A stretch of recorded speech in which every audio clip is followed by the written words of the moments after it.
Thank you, David. Hello, everybody. I'd also like to acknowledge the people of the Kulin Nations and how fantastic that we actually start today's conversation by thinking about the implications of technology and connection for our Aboriginal Torres Strait Islander students. I'd like to acknowledge the work that EduGrowth does to connect startup, industry, education, technology providers across Australia.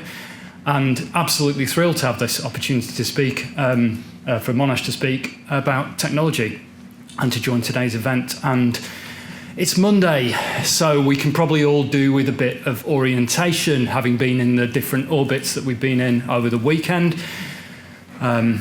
Please grab a seat. And mine was the Victorian Cross Country Championship on Saturday, which involves running up hillsides with a lot of strong and healthy people. And in my case, the strong and healthy people are kind of somewhere on the horizon disappearing towards the finish line.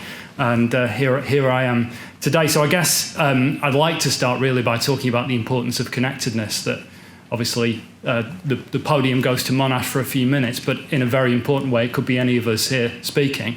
And it's those connections between organisations that are most critical at this point in time, whether that's startup, enterprise, professions, government, industry, education providers. We're all connected, irrespective of our organisational positions. It's the students that we're working with now and into the future, our colleagues now and into the future, that are making those connections for us. So I just think that's so important to remember. Look, I'll initiate the tech and just begin by, I suppose, speaking a little bit about the work that academic and professional staff at Monash are engaged in education. That's really the main focus of this morning for the first few minutes. In terms of where my group sits at Monash Education Innovation, our work really forms part of broader university strategy, and in particular, the Focus Education agenda. So Focus Education speaks again, and just to emphasise, about interconnectedness. So the connectedness of access to education, educational knowledges, including Indigenous knowledges, the student experience, and then the humanity and the technicality of the educator, all those things kind of meshing together.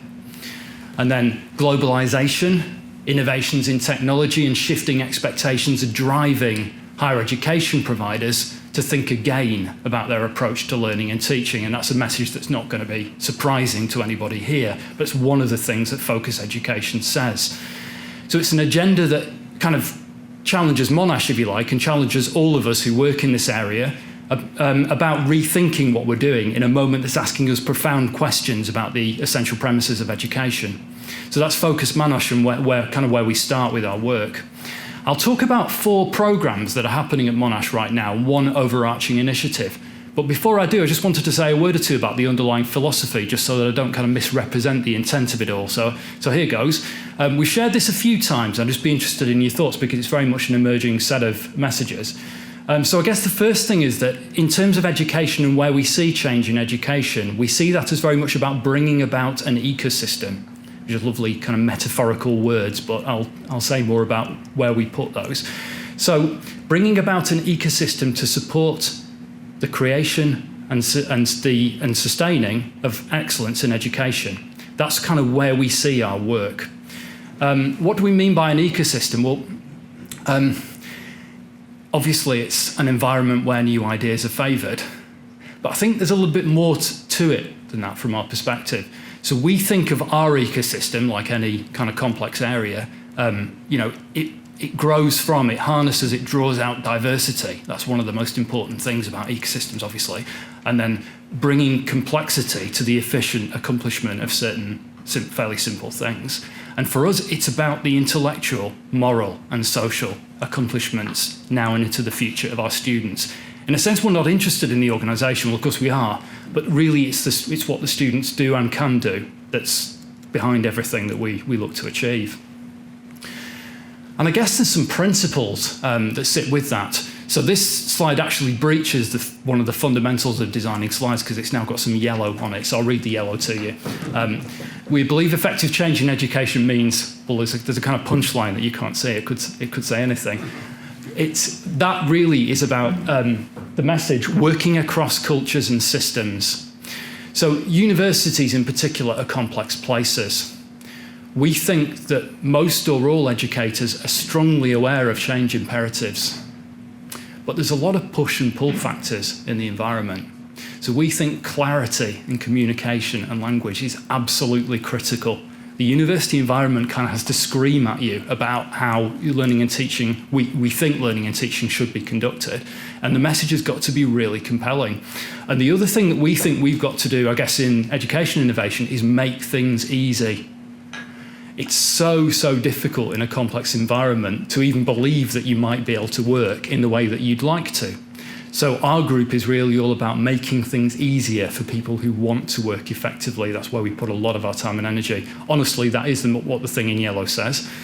And then I suppose sort of moving to where we see the educator.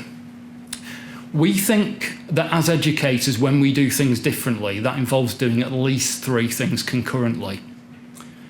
So first of all, you kind of got to think a little bit differently about your principles, your curriculum, what it is that you're teaching. You've got to think about your process differently, and then you've got to think about the artifacts, the resources, the technologies, the tools, the kind of enabling things. And you've got to do those things all at once. You can't do the technology and then kind of think about the curriculum next year. And lots of people do seem to think that you can kind of drip feed or drizzle change into education, like a nice coulis into a dessert or olive oil, and it really is not like that, as we all know. So I guess thinking about how we can best support that change. Common sense wisdom tells us that not all changes are good, and not all ideas are good. Some ideas are better than others. So that's where we see you need effective evaluation and good thinking about what evidence means. And the other thing we try and keep in our heads is that not all change, most changes don't impact people equally for the good. And so that's not a reason not to change, but we have to be mindful of that in everything that we do. So much for the theory. So I'll talk now about the different programs. The first program I wanted to highlight to you today is the MOVE program. MOVE is a platform which enables people to access specialized applications anytime, any place on their own device. It's so important for us to have, for educators, people in academic life, to have things at their fingertips. So we built a program that enables that anytime, anywhere. We started off working with individual faculties, individual subjects, to really work out their requirements in detail, and then built that out to a program. We're now at a point where we want to make the power of cloud-based applications available to anybody, staff and students at Monash. We're going to do that within the next 6 weeks, so we're kind of excited we're in that implementation phase.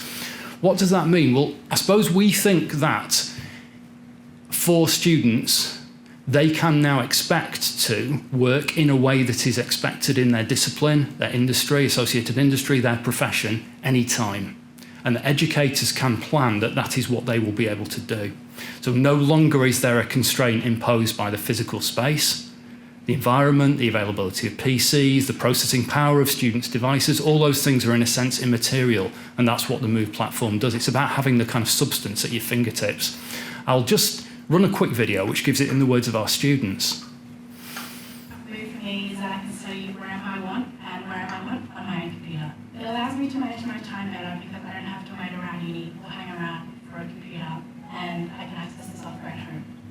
Computers are pervasive. They're everywhere. Every single job in the world involves a computer now. Since every job involves it, education has to involve it as well. Education is there preparing for the workforce. Because everyone needs to use computers, there's 2 ways of delivering. You bring your own computer to the university, which means you've got to buy a machine and of a spec that's high enough to run the software that we need. Or you need to go to a shared computer lab. In those computer labs, there's always people waiting for all the machines, there's always a queue out the door because everybody needs to use them all hours of the day and night. The MOVE platform is a way of taking all the tools that we normally find vital in the education experience and delivering them to a student on any platform at all. So it could be a desktop computer, it could be an iPad, it could be your phone. All the processing is done on the server side or the cloud side. And you don't need power on the machine, it will work with any machine, so you can use it anywhere. It means that I can sit in my garden or overlook the bay and take my lectures in online science. It just means that people can study and learn when they want to learn and do their assignments when they want to do their assignments. It's really simple. I mean, I log onto the MOVE page and then I kind of just click through. you can usually save specific software that you use to implement onto your homepage on the Move platform, and from there just click right in. The flexibility of Move meant that we could work on group projects in the time I was leading it to us, and meant that we didn't have to be in the classroom and we could do it outside of uni. Prior to Move, it was mostly just being in the room or in a stats lab, being in the computer link and access to software, which is always been the best. So it meant that I'd schedule my study times or the time I had to complete my assignment when I was at uni. Because coming from Geelong, not easy to come up all the time. And now obviously, since I've been able to access Move, do it wherever I want. We think it's important for students to be using the software that they would use in the wild. When they get a job and move out into industry, those tools that are available there, we expect to use them at the university. The long-term goal of Move is to rely any student, any application, on any device, in any location. So that's the Move platform. I guess I want to go from that to the design of the physical environment. So we made the point earlier about the space needs to scream at you how learning and teaching needs to be conducted. So my group did have some thoughts about this. This slide relates to the learning and teaching building, which is one example of a physical space that we've looked to design in a way that we think stands up with the educational use. So the learning and teaching building has 68 formal teaching venues, with a range of informal learning spaces for students that collectively delivers nearly 4,000 concurrent spaces for students, and it's scheduled 85% plus utilisation through into the evenings. It's always incredibly busy. You know, you leave at sort of 9 p.m. on a Friday, it's absolutely packed with students studying. The physical spaces, 90-seat interactive learning spaces are the most popular formal venue type in the way that the building has been designed, but there is also a 150-seat collaborative learning space known as Learning in the Round. So it's of a type with a number of other developments that you will have seen across Australia. In terms of the learning and teaching building's impact, after a year we can now say with confidence that attendance patterns are significantly and positively different to those for traditional scheduled lecture types. And there is an LTB, a learning and teaching building effect, on the marks of students, undergraduate students of all years and all demographic groups when their unit is housed within the LTB. So that's where we are so far. Another project that we're currently working on, you can't see unless you've got a hard hat, but it's scheduled to open February 2020. It must open February 2020. One or two of my colleagues with furrowed brows, obviously thinking about delivering that. And this is the Technology Education Building, which is for engineering and IT. Including a 360-seat collaborative space. Monash Live is our live streaming programme which enables virtual attendance at all lecture-type activities in the Clayton and Caulfield campuses. The intent of the Monash Live programme is to provide students with flexible options for attending lectures that are real lectures, and we've obviously had conversations about what that means, and also maximises the use of physical space, which we really want to build out for collaborative and interactive forms of teaching. At the same time, we're working on e-assessment at scale, 37,000 sittings in the current exam period. Our e-assessment platform will, as lots of people will know, e-assessment enables forms of assessment that just simply aren't possible in a traditional paper environment, and that goes for marking as well. Students prefer it. Even though digital assessment is unfamiliar to them, the majority of students say that they prefer digital delivery. In terms of what the platform enables now, it's audio and video and question management. We're looking to add in specialised applications, so the link to the Move platform, and also websites within a secure browser environment. Those will be in production shortly. I said I'd talk about one initiative, which is our Learning Transformation Initiative, and this really is the glue that holds everything together. So to reiterate, we have to work alongside the educator and the student to make this change happen. That's what our Learning Transformation programme does. We work with faculties on the implementation of these changes. We do have an evaluation framework which looks at impact at different levels, understanding that programmes look differently depending on where you sit. And here's a practical example of how things have changed in the last 3 years with a report that we built to show scheduled teaching utilisation from 2016 onwards. And the yellow or the workshop teaching, which you see increasing over the 4 years, that's an indication of how hybrid forms of teaching, including collaborative elements, have grown at Monash. I've said lots of things about Monash's programs, but I repeat, it could be any of us sitting or standing here talking. A number of things that I've said today will be familiar to education providers and industry partners. I'm really looking forward to hearing how the conversation continues. Please ask me any questions now or later. It's been lovely being able to open the day. Thank you.